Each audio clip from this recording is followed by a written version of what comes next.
Titanic की लाइटें जब बुझने लगी और खौफ मुंजमद बहर ओक़यानूस की तरह चारों तरफ फैल गया, तो एक औरत ने डर के आगे हार नहीं मानी। इसका नाम मार्गरेट मूली ब्राउन था और वो महज एक मुसाफिर नहीं थी, वो कुदरत का एक ताकतवर मजहर थी। गुर्बत में जन्म लेने वाली मूली ने मेहनत और दरियादिली से खुद को सुनवारा। अगरचे वो और उसके शौहर ने दौलतमंद जिंदगी गुजारी, लेकिन वो अपनी असल को कभी न भूली।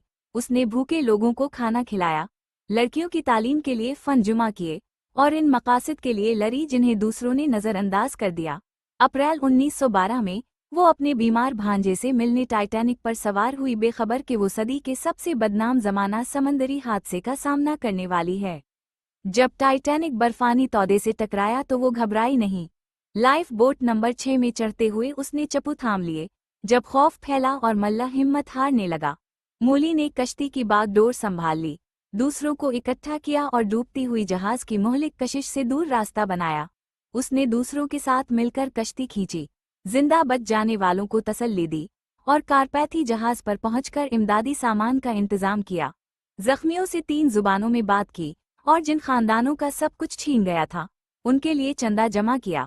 सरकारी इंक्वायरी में इसे बोलने का मौका ना दिया गया, सिर्फ औरत होने की वजह से खामोश कर दी गई, लेकिन उसके आमाल किसी गवाही से कहीं ज्यादा बोलते हैं। आज हम उसे सिर्फ अनसनकनीबल मूली ब्राउन के तौर पर नहीं, बल्कि नाकाबिल शिकस्त हिम्मत की अलामत के तौर पर याद करते हैं। एक ऐसी औरत जो तारीख तरीन लम्हात में भी डर गई और चाहे कुछ भी हो, डूबने से इनकार कर दिया।